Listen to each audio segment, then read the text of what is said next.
चलते हैं, आज की क्लास में हम लोग स्टार्ट करने जा रहे हैं इलेक्ट्रोनेगेटिविटी को। पिछली क्लास में हम लोगों ने ionisation energy, electron gain enthalpy मतलब इलेक्ट्रॉन एफिनिटी, ये दो टॉपिक पढ़े थे और बहुत अच्छे से पढ़े थे हम लोग।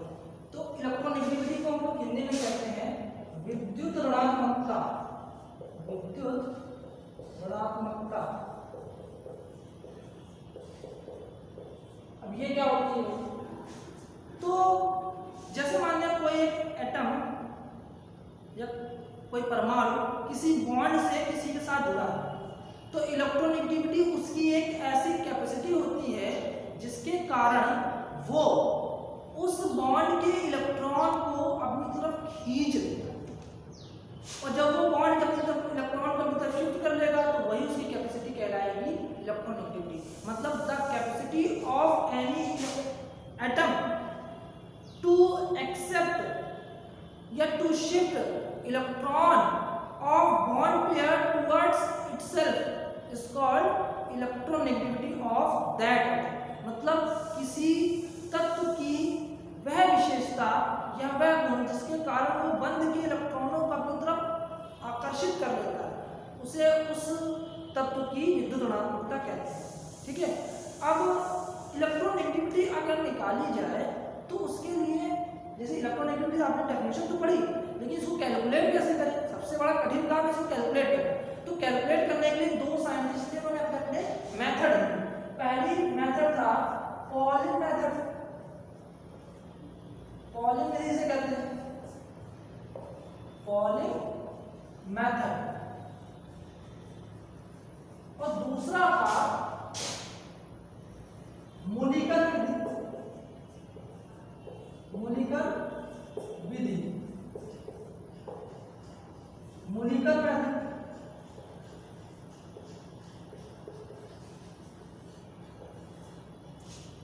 First method is Pauling method and second method is Mulliken method.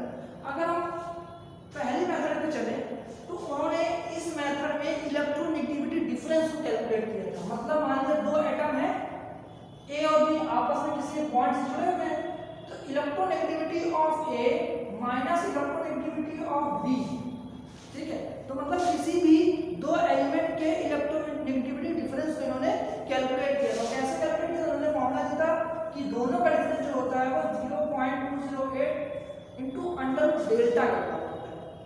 अब ये डेल्टा क्या हो रहा है? तो डेल्टा जो उन्होंने फैक्टर दिया था कि डेल्टा जो होता है वो इस फॉर्मूले को सेटिस्फाई करेगा।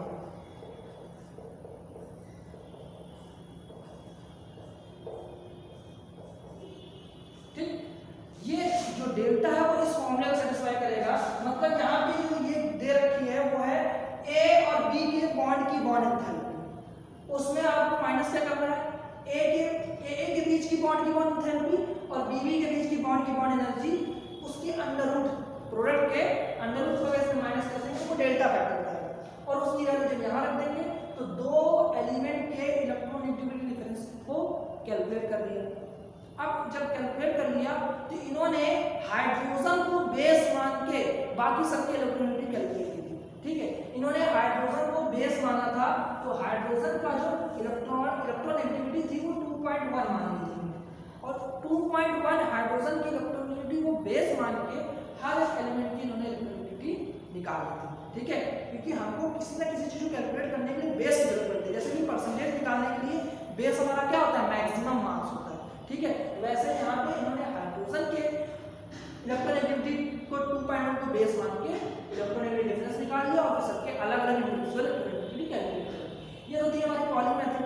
इसके बाद दूसरा मेथड था मूलिकन। साइंटिस्ट का नेम मूलिकन था, उन्होंने ही अपने नाम पे सेकंड मेथड दिया मूलिकन मेथड।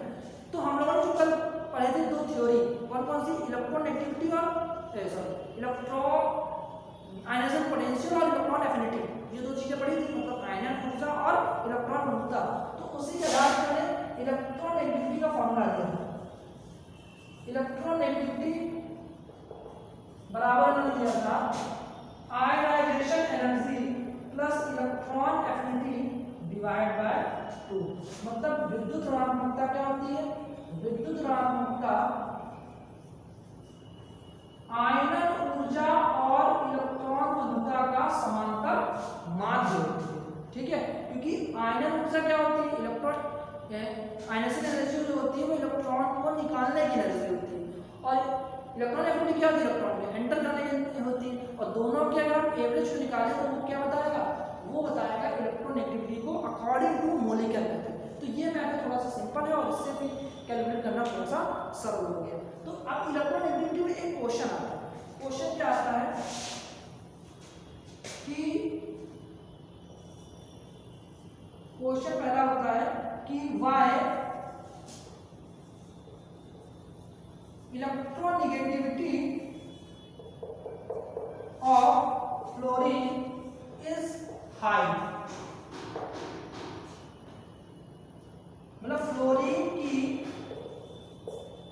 विद्युत ऋणात्मकता अधिक होती है, क्यों?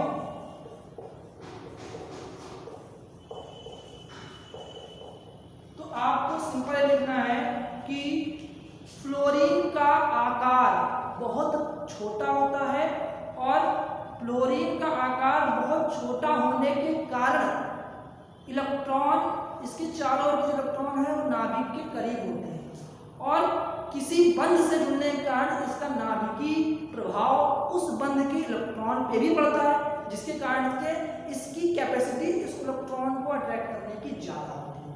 ठीक है, आपको लिखना है the size of fluorine atom is very small and there is maximum nuclear charge and nuclear force on the electrons around the nucleus. So the effect of nuclear force is also considered on those electrons that are participate to form bond, and due to which the electronegativity of fluorine atom is high in compared to all of the elements in periodic table. ठीक, इतना आपको matter उसमें लिखना पड़ेगा। ठीक है, लेकिन किस कारण से हुआ, उसके स्मॉल साइज के कारण से हुआ। ठीक, अब ये तो छोटा क्वेश्चन आता जरूर है, लेकिन इससे एक अच्छा क्वेश्चन आता है, वो हम पिछली क्लास में नहीं लिखवा पाए थे, वो हम यहाँ लिखवा रहे हैं। उसका कारण क्या है, वो स्मॉल साइज, फ्लोरीन की स्मॉल साइज के कारण है, लेकिन ये थ्योरी पढ़ने के बाद ही वो बताया जाता है, इसलिए वहाँ पे शायद से हमने नहीं बताया होगा कल की क्लास में। तो आज की क्लास में देखिए, जैसे मान लिया मैंने बताया फ्लोरीन की इलेक्ट्रोनेगेटिविटी ज़्यादा होती है, ठीक है, लेकिन इलेक्ट्रॉन एफिनिटी जो होती है वो इलेक्ट्रॉन एफिनिटी फ्लोरीन से कम हो जाती है और फ्लोरीन की ज़्यादा हो जाती है। तुम्हें लिखना पड़ेगा why electron affinity of fluorine is lower than chlorine, मतलब फ्लोरीन की इलेक्ट्रॉन बंधुता